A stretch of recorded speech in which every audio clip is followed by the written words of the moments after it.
Okay, here we are. Um, we did not want to break our streak, so here we are the day after the holiday with our amazing sales reps. And here comes another one. I just admitted him. I don't know why he asked me. Thank you, Gabe. It asked me, I let him in. Hi, I thought Tom. twice. I'm in. Can you hear? Awesome. Hi, Tom. Hi. So we kind of kicked around the idea of skipping today just because all of these folks are on holiday right now. They are doing this on their own time out of the kindness of their hearts. And figuring also that y'all out there might be not really interested in being on a screen hearing us gab at you, but we got some pretty strong responses from people saying no way. And Julie also did not want to break our streak, which has been unbroken since May of 2020. Pretty great. Julie is Oh at my gosh. the Grand Canyon At the right canyon. now. So she can't be here, but we are here. We want to keep the circle unbroken. So I just got vertigo from that shot. Way sorry. too close to the edge. So we're gonna keep it low key. We have some fun beverages, I think. I know. most of Well, us I do. wish I had more fun beverages, but I got coffee. But I have this prop here, this bourbon. but- Nice. It puts the bourbon in the coffee. Oh, that's true. I could do that. Yeah, maybe I'll do that as we're going along. I've got my coffee stout here. So anyway, I feel really grateful that y'all are here today, and book industry people can talk about books pretty much anytime, any day, anywhere. So I'm glad to have you. So we're going to start with Andrea and then Gabe and then Tom. And we're just talking about, these aren't all necessarily to be new releases. We kind of kicked around the idea of just your favorite books of whenever time. So it'll be especially cool, relaxed, and surprising today, I think. Yeah. Well, yes. And I just want to say that we're grateful to you and Julie and Warwicks for giving us this extra venue to talk to people about all of the great books that we want to hand sell via Zoom and digitally hand sell, I guess, and virtually hand sell or whatever. Today is Boxing Day, so I am drinking an apple brandy from England. Ooh. A Somerset 10-year-old apple brandy made with some various and sundry apple varietals in some very old orchards. And it is just as good as the French Calvados, okay? So just to let you know, and it tastes pretty good. So let's see, I need to share my screen. Okay. All right. First book I want to talk about is Better the Blood. This is actually a new release. It is not officially out, but there was no hard and fast, date. So it is actually selling. You've sold a few copies already. This is a new book, a new crime series from Michael Bennett. He's a New Zealand screenwriter and director, and he is part he's part Maori and European extraction. And this book is a Hannah Westerman thriller, and Hannah is a Maori cop working with her estranged husband, who's he's a New Zealander but European, and so there's already tension there, and she's thrown into the middle of what turns out to be a serial killer mystery. She's got to find the killer, and she realizes that this is a Maori person who's out to out for retribution for some terrible crimes perpetrated during the colonial period against the local Maori tribe on the island here, where this takes place. It is extremely well written. It's very pacey. You know, throughout the book, Hannah Westerman is, you know, trying to come to grips with her identity as a Maori person who's living away from her village where she grew up, and her identity as a cop. And that comes into conflict quite a lot, as you may surmise, and it certainly does here. But she's somebody, I love her. She's a great character. This is a book that I've been pushing since I read it in an early galley form. We got the word out on this in the indies. And so indie booksellers have put this on the map already. This is a January Indie Next pick, and that's really hard for a debut crime novel to snag. So we're pretty excited about that. It's a $27 hardcover, and there's some in the store. If this sells out, put it on order, okay? On special order, because this is worth it. It's worth the wait. And I just can't say enough good things about it. Vasim Khan says, Better the Blood touches on themes that have become increasingly urgent in recent years, including the far-reaching impacts of colonialism and the often uneasy integration of identity and heritage into modern multicultural society. A tensely plotted, gritty crime novel that has the courage to force us all to rethink our relationship with the past. It is just that much. I mean, it's just so good. And it's all that and more. And I really hope that you guys give this a shot. If you have anybody in your life who's a birthday coming up, or you want to, you know, give a post-holiday present, this is the one right here. Better the Blood. Sounds great.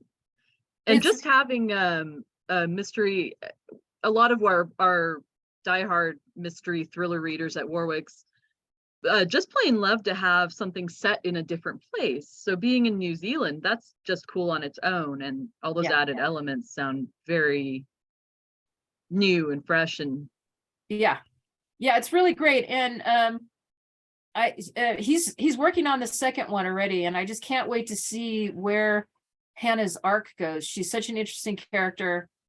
Her daughter's an interesting character. Her ex is an interesting character. It's just populated with amazing people. So I think this is a winner. I got Thank my you. copy. oh yeah, Must be a Nice. winner. Oh, sorry, I was just trying to make sure I didn't lose this. Well, I'm here. Sorry. Cool. That's okay. Go for I it. just want to make sure I had the right slide up. I double clicked instead of single. So this is Agatha Christie, my first book. It's been out a little bit. It is a book I didn't talk about when it first came out. These kind of compilations, people buy a couple, you stick them in the front of the section, and then they return them, because we do that. And they return one of them, and occasionally one gets sold. But this is Agatha Christie's Marple, and it was very enthusiastically bought by the booksellers, and it has not disappointed. It's turned into a New York Times bestseller. It is selling really steadily. I knew it'd been selling well. I didn't know how well it had been selling. So I looked at the numbers right before we got on this afternoon, and it's like, well, Warwick's is my biggest seller. You guys have sold a lot of this book. Oh, Like 50 or something. So it didn't need my help today, but it's just fun to talk about. 12 short stories based on the Marple character, and it's Leigh Bardugo, Alyssa Cole, Lucy Foley, Ellie Griffiths, Kate Moss, Ruth Ware, all doing an homage to the Miss Marple character of Agatha Christie. So really for this kind of a book, the numbers are like beyond amazing. So I think it's well worth, and all the chatter is really positive about this book. That sounds fun. yeah. The assortment of authors is Um, It's a good group. Sometimes there's some clunkers. yeah, It's a you good group. wouldn't necessarily expect all those folks to be That's put right. together in the same anthology, which I think obviously speaks to the fact that Agatha Christie like Broad. crosses all sorts of I mean, alleged we alleged repackaged boundaries. we repackaged them a few years ago, and I remember going into one of my accounts who also sells used books, and they're like, I don't need them. I get a lot of the small paperbacks in the used books all the time. And when I went back to see him like 3 months later, he had the entire shelf of the new books because that's what people want. They're just selling really, really great. So Well, Christie is hot right now. I mean, then Ryan Johnson. I just watched the new Knives Out, Glass Onion. He's all about Agatha Christie. I read about this podcast. Maybe you guys know about this podcast that was devoted to, I think each of her books. Like, and it went on for years. There's a big article in the LA Times about it. Ah, So Christie is in the where it's in the at. air. I'm looking through our YouTube page because we did a virtual event, and I'm trying to remember the authors that were involved, but it was to launch this book. So Yeah. I'm gonna try to find the link and put it in the notes in the comments for y'all's viewing pleasure. Okay, Tom. Well, I've dug into my favorite books, so I'm going to go back. Yeah, And I only brought two of them today, so That's I might okay. sit out the lightning round. But first one is Rebecca Mackay's first book, The Borrower, which I loved when we published it in 2011. But we published a lot of good first novels, and we hope the authors go somewhere, and we hope we can build them into a name that we all know. Well, now Rebecca Mackay is the author of, bestsellers. She's won awards, and she'll be on my mind next year when we publish her new book. And then I just read an interview with Rebecca, and she talked like a lot of people don't know her beyond the Great Believers. So she's had people say, "Oh, you've written a second novel." Well, no, it's her fourth, I think. The next one will be her fourth. And she's got a collection of short stories, but not everybody knows the early books. So The Borrower is 2011. It's really a love letter. It's kind of a fascinating, bizarre love letter to librarians. So it's about a librarian, Lucy Hull, in Hannibal, Missouri, who one of her favorite patrons is a little boy. I think he's 11 or 12, who she discovers in the library that he is about to run away. So some might say she kidnaps him, but it's not how I prefer to look at it. She's saving him is what she's doing, because she's running away. He's running away from problems at home. He's also running away from a church that is basically trying to what's the word, like scare the gay out of you, or however churches do that. So she sees herself as saving him, but not everyone does. Some see her as this complicated kidnapper. But it's really it's an adventure. It's really fun. It's a love letter to books and children's literature, especially. It's a road trip. I love road trip novels. And it shows all the promise of Rebecca Mackay's later work is here. Super inventive, super, the characters, you never forget either of these characters, Lucy Hull, the librarian, or Ian, the little boy, who she befriends. So it's The Borrower by Rebecca Mackay. There's a great quote on the cover from Richard Russo. "Rarely is the first novel as smart and engaging and learned and funny and moving as The Borrower." So that's Rebecca Mackay's first book. We all should know her books. All of them are great. They're all different. And that's what I also love her. She never writes the same book twice. Beth Johnson chimed in, conversion therapy is that expression. That's it. Yes, yes. And Beth did not know about this book. So I'm even happier. He says thank you. You especially need to know. Cool. Well, Beth Johnson, not Beth Doherty. Oh, that's right. Beth, I presume. Thank you for clarifying. I presume that Beth knows. I don't know. Maybe not. Yeah. And okay, so speaking of Rebecca Mackay, we are hosting her in person Yeah. Oh, in person. Oh, that's even better. I didn't In realize that. person. That will be, I have to find the date. It is in March of next year, and she'll be in conversation with Lacey Crawford, who is awesome. And that will be at the Coronado Public Library. I will put the link in the chat here for y'all. Excellent. Yeah. And she's, you know, she's great in person. She's great on the page. That's awesome. Cool. All right, back to Andrea. By the way, that hat. Yeah, I was really just trying to get into the spirit. So I wanted to talk about Remainders of the Day. This is another new book that is on sale December 6th. It's a bookshop diary by Sean Blythell. And he was the author of Confessions of a Bookseller and 7 Kinds of People You Find in Bookshops that have done very well in the indie marketplace, including at Warwick's.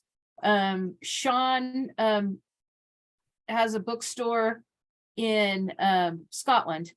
So it's full of Scottish charm and witticisms. It's very curmudgeonly. And it's basically just like you know, an extension of it, like of his memoirs about book selling. Remainders of the Day is, of course, a double play Excellent. on words. Remains of the Day by Ishiguro, and then Remainders is the term. A remainder is a book for all you folks out there playing along. Yes, if you don't know this, a remainder is a book that instead of it, say it didn't sell, it went out to the marketplace and it didn't sell, and there was like a fairly large and robust print run. Instead of pulping the books, God forbid, they go to the remainders market where they're sold to bookstores and other outlets at very reduced price. So at least these books are getting into the hands of people and not ending, you know, in a I don't know, a pulp pit. Yeah, don't even say the words. Yeah, it's like, it's terrible. So anyway, this is you know, Sean Blythell's next one, and he's got a lot of fans out there. This is from the Washington Post. Something of Blythell's curmudgeonly charm may be glimpsed in the slogan he scribbles on his shop's blackboard: avoid social interaction, always carry a book. Well, we've all been there, have we not? And it's just, oops, it's great to see him back again. This is a $27.95 hardcover. It's in the shop now, and this is from David R. Godine, one of our fine literary presses, coming to you from Boston and environs. It's the most Godine playful is- David Godine jacket I've ever seen. Well, you know, it is under new publishing folks. You know, I have a David- Godine that is an Edward Gorey. Yeah, I consider that playful. I love them. They yeah, they're great. so many books about books. So I wonder, have any of you seen the show Black Books? Yes. I wonder if he's based upon him or Tell me more about Black Book. huh? He's not What- quite as dark. Yeah. Mm. What's Oh, Black Book? it's about this hard drinking, kind of awful, stereotypical curmudgeonly bookseller. Cluttered bookstore. It's so funny. I mean, I at the same time, I kind of cringe when I watch it because like these are all the things that we don't want people to think about us, you Right. know. But But it's No, funny. this guy Very is funny. curmudgeonly, but he's not you know, he's not hitting the sauce okay, and then, opening the store, you know. So cool.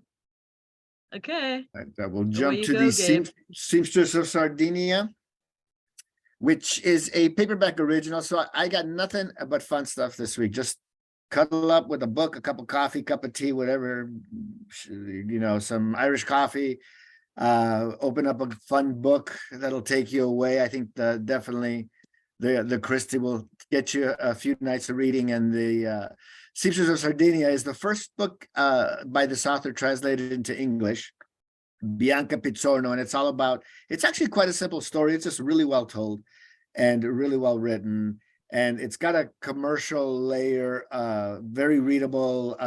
Some people are saying like Adriana Trajani, the tone of it a little bit. It's set in 1900, a young girl who is left orphaned by her parents, and then she's raised by her grandmother and teaches her to be a seamstress, and then grandma dies when she's 16 and she's left to her own devices. But because of her job and because of the class distinctions, which there's a lot of good stuff about class in this book, that was the era, very much a declining aristocracy, a lot of debt to people like people who made your clothes and did things for you. But basically the help is invisible. So people have these conversations around her. They discuss world events. They discuss politics. They discuss cultural things. She listens in. People who, again, as the aristocracy declines, people don't have a lot of ready cash. So it's like, how about a book? If you'll, do my corsets, or how about this? Tickets to a play or something. So she gets this sort of expansive education, and manages to avoid the pitfalls of what would normally happen to a young woman at 16 of no means back in the 1900s in Sardinia. So not a place that we go to often. Literally, Sicily, of course, loaded. Naples, very hot since Ferrante. And Sardinia, we don't hear too much about, and we are a good, solid, fun book that you're gonna just get into these characters. She tells the story as various stories, various little narratives, and almost like vignettes. And she saves the worst for last. So very much a lot of fun, and immersive and fun, takes you away to a new part of someplace you'd rather be. Great premise. I love it. Yeah, I like that the little blurb says it's a blend of Austen and Trigiani. That sounds good.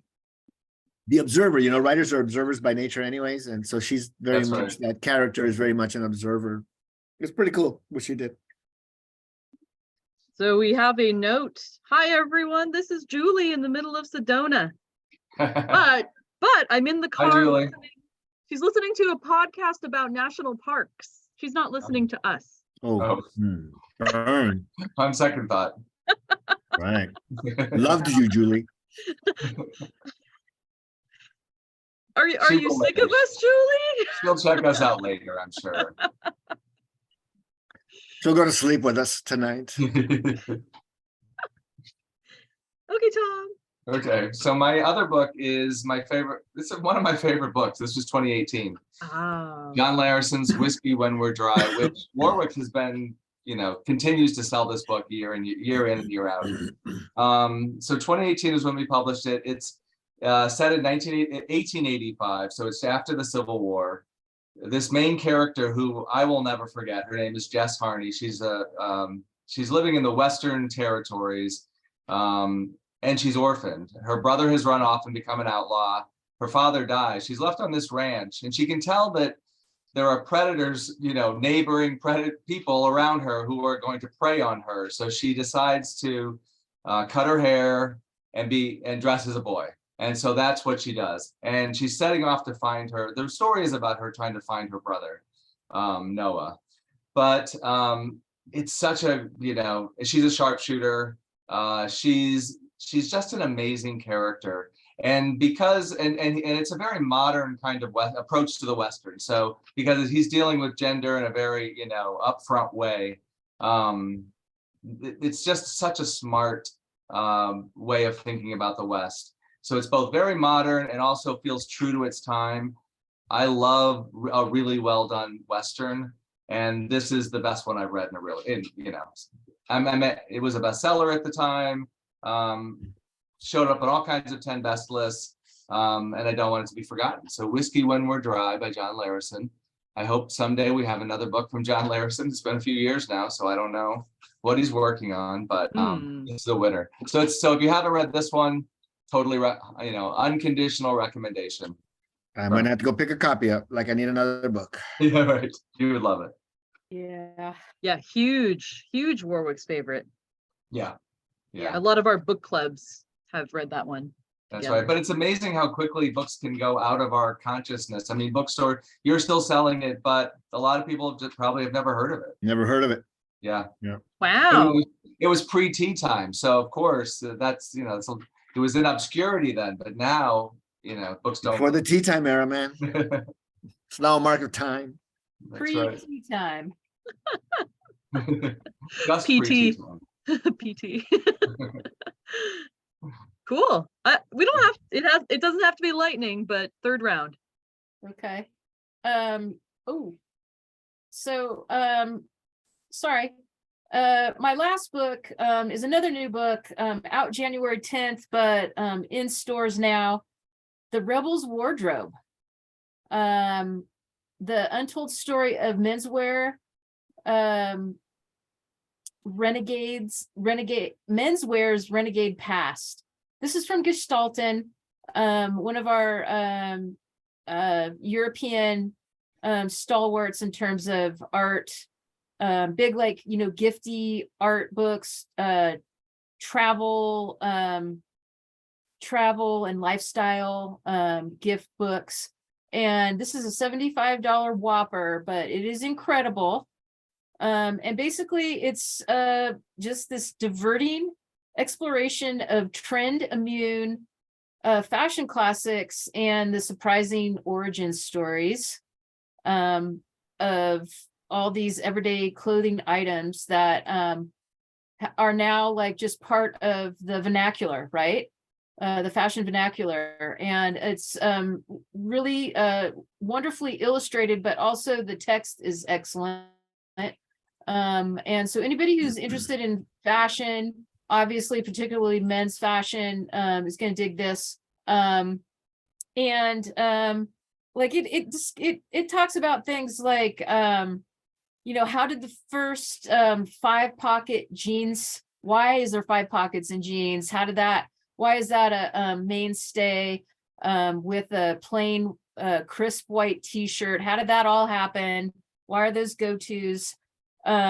Which movie star helped make the leather jacket a must-have Marlon Brando. in the old closet? Nice, Gabe. Please. And were chinos really originally military dress? And how did that all take place? How did it move to the mainstream? I just think that this book will appeal to a lot of different demographics, really. So this is a book to put on your list if you're interested in this, or somebody who would dig this coffee table style. It's a big format, about 300 pages, hardcover at $75. I love it. I think it's great. Nice. Yeah, and it's just, there's other things like, they talk about the Carhartt jacket, a railroad jacket, and how that's now embraced by skaters and graffiti artists. How did it make that move? What about polo shirts? It was middle class tennis clubs and upper middle class tennis clubs, then moves on to British mods, and now unfortunately the alt-right neo-Nazis have embraced that look. So it's just really interesting and fascinating to see all these connections and the origin stories, and how it it traverses genres, really, right? And how these styles and certain pieces have taken on new lives well beyond the original conception. So this is a cool book, and I hope that you run on down and get a copy or put it on order. This is a book that I think is going to sell for a long time. So No members only jackets in that book. oh, I don't know, actually. I haven't, it's not like in the it's not in the descriptive copy or any of the info we got, you know, the advanced info. But you know, there was a time and a place. I have a leather members only jacket that I Dang, inherited you're from into it. my uncle. Yeah, he was a badass, and it's a very treasured piece of clothing that I have. I don't have a lot of stuff like that in my wardrobe, but That's that really looks cool. yeah, that Cool. looks amazing. What a beautiful book. Yeah, Just yeah. That's I- cool. Dalton strikes again. Yep, Gestalten. They know what's up, you know. To the name. And they, you know, $75, they can command that price point because of the great, you know, the paper is nice stock, the reproduction, you know, the quality of the printing, and the text is great too, you know, so. I mean, it's a book that will, like, it's the kind of book you'd pass down to people. Yeah. Like, Oh, yeah, I mean, for sure, that's something that would stay in somebody's, somebody inherited a library or something, it would Yeah. stay. Yep. cool. All right. I'm gonna finish off fast with Darby Kane, a name Uh-huh. that a lot of people might not be familiar with.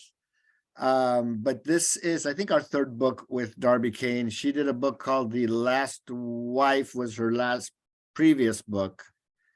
And the Replacement Wife, and then it was Pretty Little Wife, then The Replacement Wife. And so this woman is an international bestseller. This is a paperback original, as was The Seamstress of Sardinia. And it was one of those books that you don't really pay much attention to because you think it's a paperback original. But she can write, and she's an international bestseller. Page Turner. The premise in this book, The Last Invitation, is a group of women who extend an invitation to you. And they're a very tight-knit group. And basically, men who have done wrong, who have done women wrong, they take care of the problem. So the issue here becomes when this young woman who was got involved with them at a real low point in her life. And she's like, I don't want to be a murderer. And once you're in, you can't get out, right? Because you know too much. So she's torn. And that's the dilemma in this book, is this woman who wants to get out of this killer cult. Really well done again. She's really clever. The premise, I think, is really, she works it really well. And the person who gets trapped into a situation wants out. It's one of those oft-used plots. But you know, in Darby's hands, she just, you'll read this in like 3 sittings, and you're going to be done with her. We do her in paperback original because she's just that kind of author right now, and we sell a lot of books by her, and she'll have her day in hardback pretty soon. But we're just a really good success story. Like I said, she's an international bestseller, selling everywhere. And Did you she, say, did you Go say ahead. she's American or? I don't think I think she's American. she is local. Is she Oh. that local? We have signed copies. She did an event with us earlier in this What? month. Yeah, she's yeah, I'm pretty sure if she doesn't live here in San Diego, she's a Southern Californian. Yeah, we've been very privileged to host her. And she also, I think, was at the San Diego Writers Festival, if I remember correctly. Yeah, so if Last Invitation sounds good to you, we do still have some autographed copies, as far as I know, in the store. Perfect. Nice. Yeah. And So I Tom, I know you only. I came up with a third one. Oh, cool. I thought you might. That is really just my latest obsession. And so I haven't finished this book, but I'm halfway through it. I'm determined to read Iris Murdoch. I've never read Iris Murdoch. Oh, yes. And so I need to hear more of your approval, Andrea. But first, so this is the first Iris Murdoch that I've tackled, and I'm devouring it. And so over this break, I'm trying not to read books for upcoming books, or I'm trying to go deep here. And for some reason, I have been fascinated with Iris Murdoch for a long time, just have never done it. So this is her fourth novel, The Bell. It's hard to describe, but I mean, on the back it says a lay community of thoroughly mixed up people, yes, that's right, is encamped outside an abbey, home of an enclosed order of nuns, and a new bell is being installed when the old bell, the legendary symbol of religion and magic, is unexpectedly rediscovered. So all of her books, I think, are, I mean, maybe Andrea will speak to this, but philosophical, moral. In this book, there's a lot about marriage as well, but she's a fascinating figure to me, and I think one of the great writers who we all should be reading, and so I'm starting to do that. This Penguin Classic Edition has an A.S. Byatt introduction that's absolutely brilliant. So maybe I'll check back after I finished it and can speak more about Iris Murdoch, but that's where I am. Iris Murdoch's The Bell. I am so excited that you are rekindling interest in that amazing backlist trove Yes. of her work you have. She's my favorite writer, Oh, and she wrote 26 novels, and I'm a The Sea, right? yeah, The Sea is That's the right. Booker Prize winner, which is amazing. But I don't want to read all of the novels because now that she's gone, I can't bear the thought of like not Got to parse them out. yeah. But I go back and read a lot of the ones that I like, and The Bell is a great one.